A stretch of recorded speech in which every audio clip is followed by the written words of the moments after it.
안녕하세요. 탄소중립기획팀에서 근무하고 있는 정수찬 책임 매니저입니다. 만나서 반갑습니다. 탄소중립 조직을 먼저 설명드리자면 현대제철은 각 팀들이 모여 하나의 실을 이루고 있는데 탄소중립 추진실은 기후환경정책팀, 저탄소 전환 추진팀, 탄소중립기획팀 3개의 팀으로 구성되어 있습니다. 제가 소속되어 있는 탄소중립기획팀은 팀장님 포함 10명의 인원이 근무를 하고 있고요. 탄소중립을 통한 지속가능한 제철소 구축을 목표로 업무를 하고 있습니다. 메인 업무는 현대제철의 탄소중립 중장기 전략을 수립하고 수립된 전략의 효율적인 실행을 위해 연도별 해야 될 일들을 점검하고 있습니다. 또한 현대제철의 탄소중립과 관련된 외부의 질의나 요구에 대한 대응을 맡아서 하고 있습니다. 쉽게 말해 현대제철 탄소중립에 대한 업무 총괄로 이해하시면 될 것 같습니다. 팀 특성상 정형화된 업무보다는 단기 혹은 장기 프로젝트성 업무가 많은 편입니다. 현재 진행 중인 업무를 말씀드리자면 특정 제품의 탄소 중립을 계획하고 있습니다. 2030년 단기 목표를 시작으로 50년까지 계획을 수립하고 있고요. 각 단계별 목표를 달성하기 위한 생산, 개발, 영업 이렇게 유관 부서와 업무를 진행하고 있습니다. 이 외에 앞서 말씀드린 것처럼 외부 대응 업무를 담당하고 있습니다. 그룹 단위의 탄소 중립 로드맵 수립에 참여하고 있고요. 현대제철 주주와 같은 이해관계자나 환경단체의 질의를 대응하는 업무를 담당하고 있습니다. 성격상 시간에 쫓기는 것을 싫어해서 조금 일찍 출근을 하는 편입니다. 출근 후에 주로 아침을 먹거나 커피를 마시면서 하루를 시작하고요. 업무 시작 한 10에서 15분 정도부터 자리에 앉아서 업무 준비를 합니다. 팀 특성상 루틴한 업무보다는 단기 혹은 장기 프로젝트성 업무가 많기 때문에 하루 일과가 딱 정해져서 정형화되어 있지는 않습니다. 아침에 출근하여 제가 제일 먼저 하는 업무는 팀 캘린더를 체크해서 당일 혹은 금주의 이벤트를 확인하는 것입니다. 저희 팀이 제철소 탄소중립 전 부문을 조율하기 때문에 타 부서에 비해 회의가 조금 더 있는 편이고요. 참석 대상이랑 주제도 좀 다양하기 때문에 미리 준비하지 않으면 효율적인 회의가 이루어지지 않습니다. 그래서 이제 당일 회의가 예정되어 있다면 효율적인 회의를 위해서 간단 명료하게 협의사항을 점검하고요. 다음날 혹은 그 주에 있다면 각 참석자분들께 회의 리마인드 메일을 드리는 것으로 업무를 시작합니다. 외부 출장이 있는 경우에는 거리나 회의 예상 소요 시간에 따라서 주로 11시 혹은 오후 1시 이 정도로 일정을 잡고 끝난 후에 사무실 복귀해서 회의 내용을 정리를 합니다. 안건에 따라서 정리된 초안을 팀장님께 바로 보고하기도 하고요. 다음날 최종 정리해서 보고 드리기도 합니다. 이 외에도 시시각각 변하는 탄소중립 관련 정책이나 규제에 즉각 대응하기 위해서 탄소중립 이슈를 지속적으로 모니터링하고 있습니다. 예를 들어 미국이나 한국 대선처럼 국내외 상황이 바뀌면 그 상황에 맞게 전략을 검토해야 되고요. 필요시에는 이제 전체적인 전략을 좀 재편해야 될 때도 있습니다. 이 과정에서 타 철강사의 동향도 체크하면서 가장 합리적이고 효율적인 전략을 수립하기 위한 업무를 하고 있습니다. 저희 팀 장점이 되게 많은데요. 크게 2가지만 먼저 말씀드리면 첫째로 저희는 나무가 아닌 숲을 볼 수 있는 팀이라고 말씀드릴 수 있겠습니다. 현대제철은 직군에 따라 그리고 제품에 따라 업무가 매우 세분화되어 있는데요. 그렇기 때문에 타 직군 혹은 타 제품에 대한 업무 경험이 쉽지 않습니다. 그래서 탄소중립기획팀은 제철소 탄소 저감을 위해 원료 구매, 제품 생산, 품질, 마케팅, 판매, 그리고 원가를 위한 재경 이런 직군들의 제품에 상관없이 다양한 분야에 대한 검토가 좀 필요합니다. 이는 제철소 전체 업무를 간접적으로 경험할 수 있고 나아가 제철소 운영에 있어 세분화된 부서들이 어떤 업무를 담당하고 있는지 알 수 있다는 장점이 있습니다. 둘째는요, 철강산업 패러다임 전환을 이끌 수 있다는 장점이 있습니다. 다들 아시다시피 전 세계적으로 탄소 중립은 우리의 큰 도전 과제고요. 우리 생활 가까이에서도 많은 변화가 진행되고 있습니다. 종이 영수증을 제공하지 않는 것, 플라스틱 빨대를 사용하지 않는 것, 그리고 전기차로의 전환 등이 있는데요.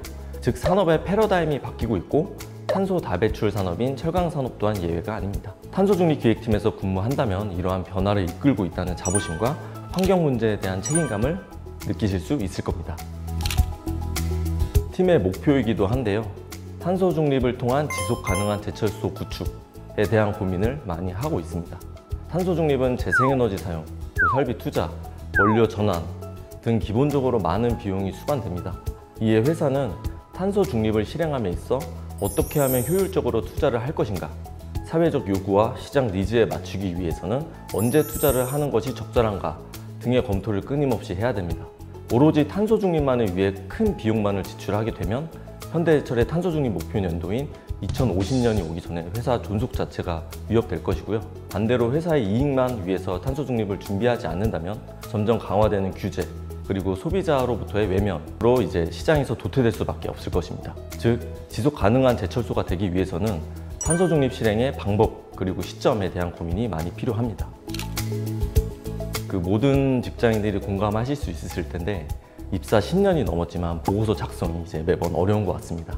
특히 이제 팀장님 보고보다는 실장님 보고가, 그리고 실장님 보고보다는 본부장님, 본부장님 보고보다는 사장님 보고가 어렵습니다. 물론 직책에 대한 부담감이 있지만 이게 높은 직책에 계신 분일수록 다양한 분야의 업무를 보고받고 결정하시기 때문에 이 많은 내용의 기승전결이 한 장의 보고서에 간단 명료하게 담겨야 됩니다. 문득 예전 한 선배님께서 보고서 작성하는 건 끝이 없다.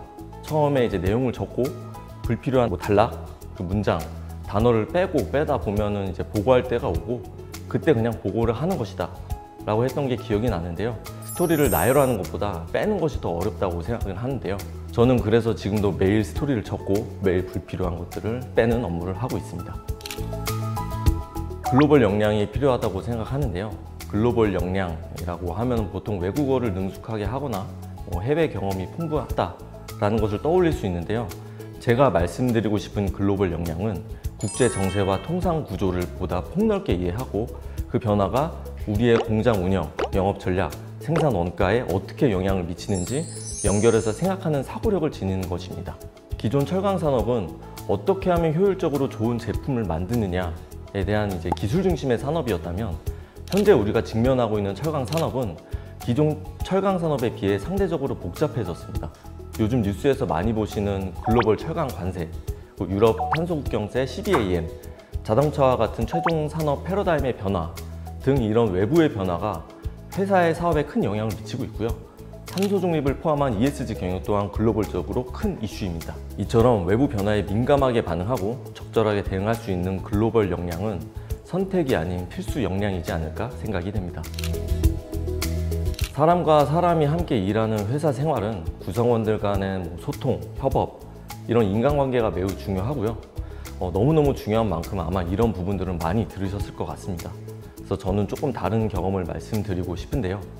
전체적인 산업을 보는 시야가 필요하다고 생각합니다. 이건 경험보다 습관에 가까울 것 같은데 쉽게 말씀드리면 매일 뉴스나 신문 기사를 접하며 글로벌 경기 흐름 그리고 철강 산업 간의 연관성을 파악하려는 시야를 키우는 습관을 들이는 게 중요하지 않을까 싶습니다. 철강 산업은 소위 산업의 쌀이라고 불리울 만큼 모든 산업의 기초 산업입니다. 그렇기 때문에 자동차, 건설, 조선 등 최종 산업의 상황이 철강 산업에 많은 영향을 줍니다. 예를 들어 정부의 정책 혹은 다른 이슈로 건설업이 호황일 때는 자연스럽게 건설 강제 수요가 증가를 하고요. 반대로 건설 시황이 나쁠 때에는 건설 강제 수요도 자연스럽게 감소되게 됩니다. 또한 철강업과 관련된 국내외 규제와 정책이 발표되면 이에 맞춰서 철강사의 경영에도 전반적인 변화가 있을 수 있는데요. 이러한 동향을 항상 주의 깊게 살펴보시는 것도 매우 중요하다고 생각합니다. 즉, 산업 전반의 규제와 정책, 그리고 시황 이런 것들이 철강 산업에 어떻게 얼마나 영향을 미치는지 파악할 수 있는 시야를 갖추실 수 있다면 추후 입사하여 업무를 하실 때 많은 도움이 되실 것 같습니다.